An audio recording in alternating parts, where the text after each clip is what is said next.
So, ano nga pong laman ng itong Huawei AX3 Dual po. So, let's unbox this. Una, ito yung mismong router. Mamaya ko na i-unbox, update ako lang muna kung ano yung laman ng box mismo.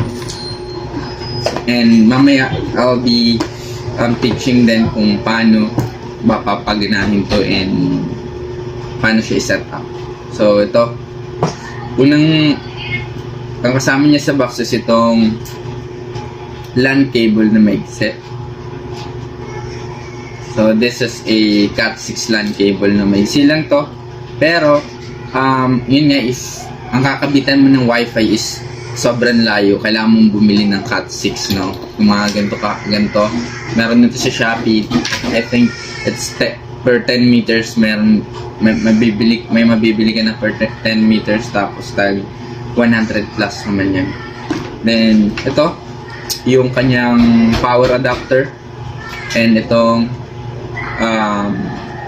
LAN cable. So, dalawa lang naman yung kasama niya sa box, and ito po kasama rin itong manual niya on how to activate, paano ito magana, and mga specs niya. Ako lang.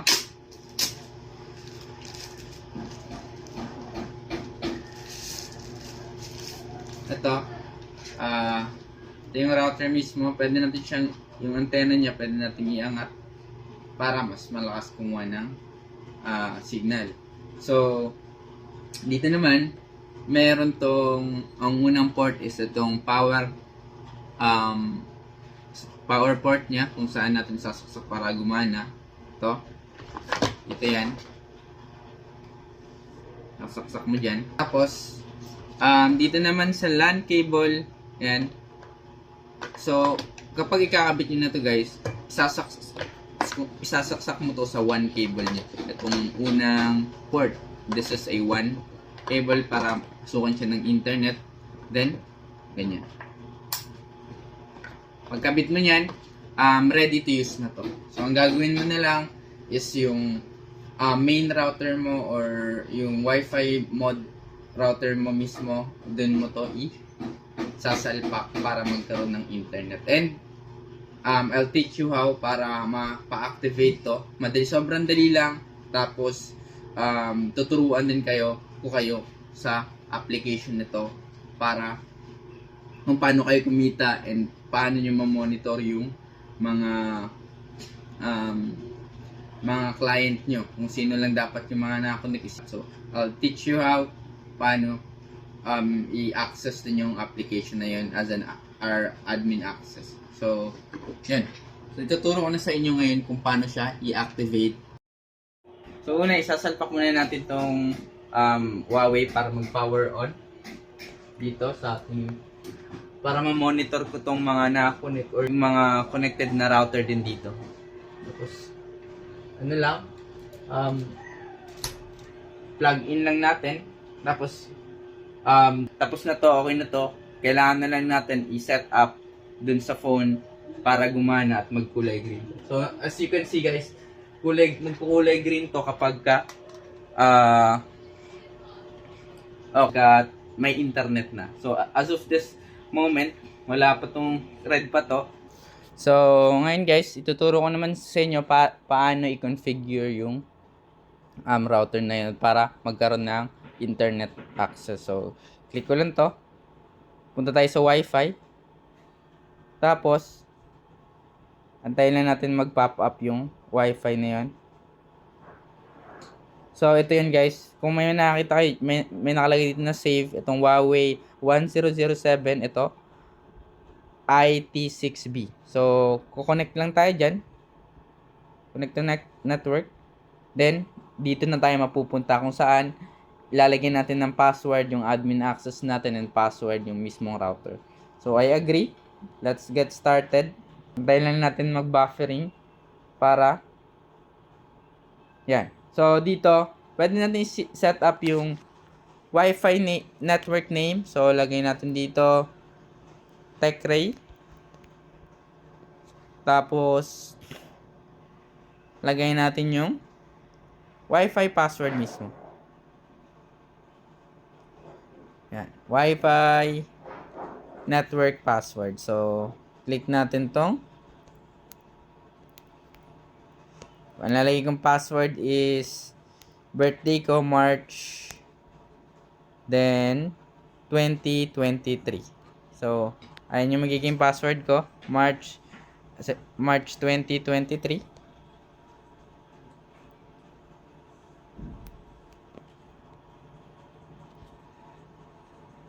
Tapos, dito naman sa pangalawa, ilalagay naman natin dito kung ano yung magiging admin password natin para ma-access natin yung sinasabi ko sa inyo. Pwede tayong mag-monitor, mag-block ng client, lagay ng speed kay client na konti lang. Mag-limit ng speed kay client. So, ito. Click natin tong. So, ang magiging password ko din is March 2023. Tapos, March 2023. So, after nyan, i-click nyo din tong backup Wi-Fi 5 para yung mga devices na hindi kaya yung Wi-Fi 6 is pwede silang communicate dito para mas mabilis yung connection nila. So, turn on ko lang to. Tapos, click next. So, next. So, configuration completed na guys. Kung connect na kayo dyan sa TechRay, lagay nyo lang yung password na March. Ayan, connected na tayo sa TechRay na Wi-Fi. So, ang gagawin naman natin ngayon is mag-i-speed test tayo. Titignan natin kung mabilis ba at kung may internet speed na ba talaga yung router natin. So, speed test. So, after speed test, go natin.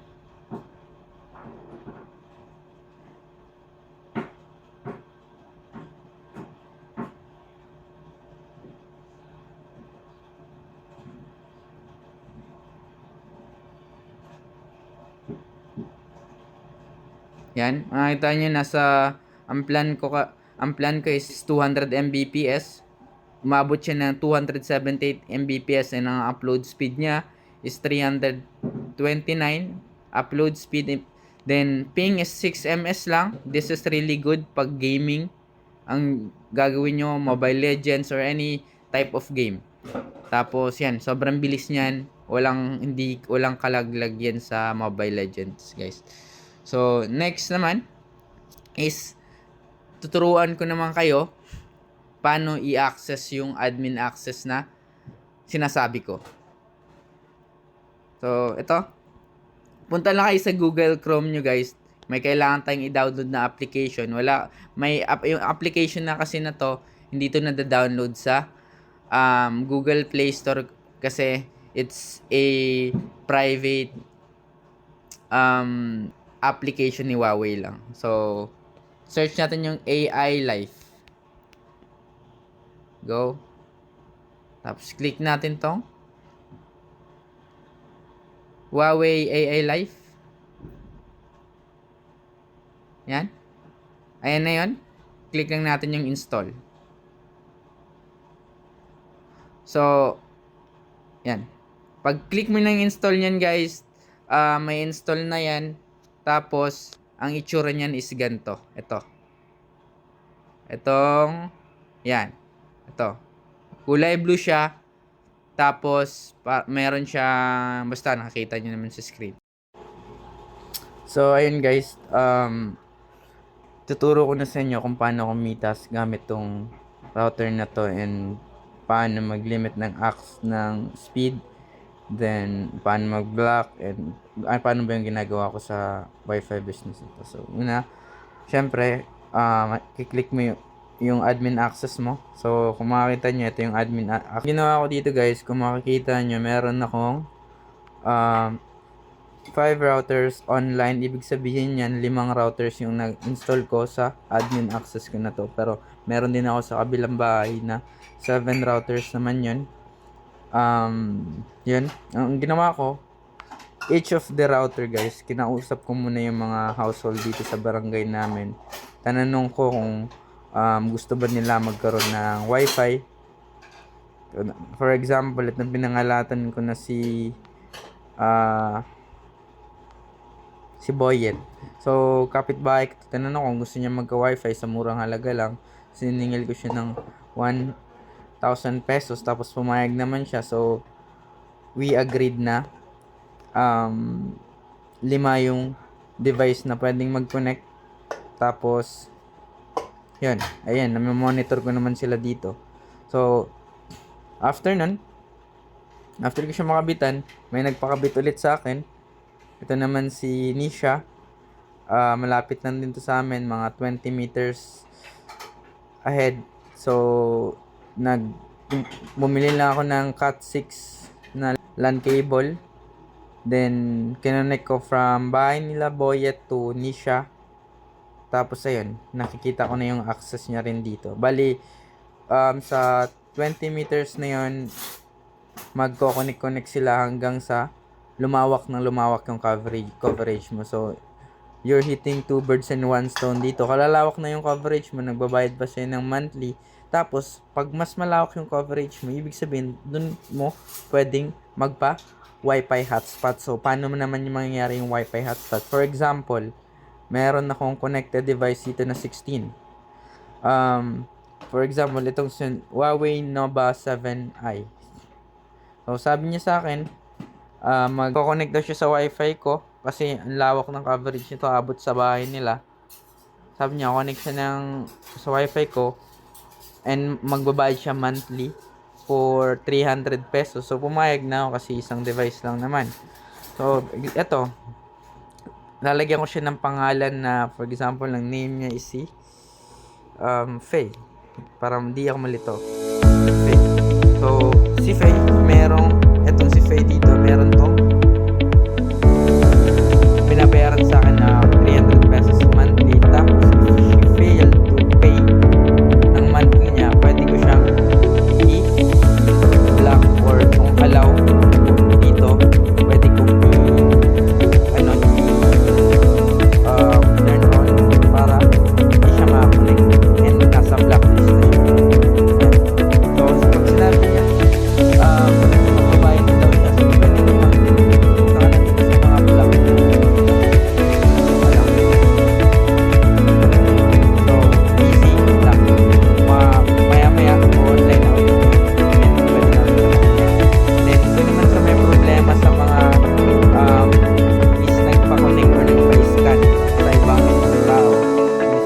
Kunwari, hindi yung kapit niya, pina-scan niya, pero hindi nagbabayad. So, makikita mo lang din dito. For example, itong 7C, ito, Higulala to. So, pwede natin to i-block na agad-agaran. Block mo natin. Okay, so, hindi na siya makakonect. So, mapipilitan siya magbayad kung gusto niya sa'yo. So, ganun lang kadali yung interface nito. Huawei na to. So, discuss ko lang din yung mga features. Pwede ka din dito maglagay ng speed limit and lagay ko ng speed limit is 10 Mbps lang. Tapos, 10 Mbps lang. Pwede ka din lagay ng speed limit for 6 Mbps lang, 6. Nakadepende sa inyo kung ilang Mbps yung set sa inyo. Okay, so, and just a tip guys, if gusto nyo mas madami features, yung Huawei X3 Pro kasi yung meron ako dito na yung tapos Huawei X3 na medyo limited lang yung features. So, okay. So, yun lang. Hindi lang ay sa inyo kung magkano yung mababayad mo. Basta kasi kayo naman nakakalam ng market nyo. And ang tip ko sa inyo, kung gusto nyo mas madami kayong customer, murahan nyo yung bigay nyo compare sa mga competitors nyo para magkaroon kayo ng madaming customer. So, yan. Napakadali lang na application na to. By the way, meron ako ditong 10 pieces pa na dual core. Sa Shopee is 2,000 yun. Pero sa akin, 1,700 lang. PM lang kayo sa Facebook ko, Raymart Cantila. And may mga phones din akong binibenta na almost 50% yung off compare sa mga store sa mall. So, PM nyo lang kung gusto nyo ng phone or routers. Then, free tutorial na din. Saka may mga warranty naman tong mga binibenta ko for 3 months or depende sa usapan. Okay, nagpapa-installment din ako. So guys, yun lang. If you have question, comment nyo lang sa sa baba para masagot ko. Then yun. Yan lang guys. Thank you, thank you.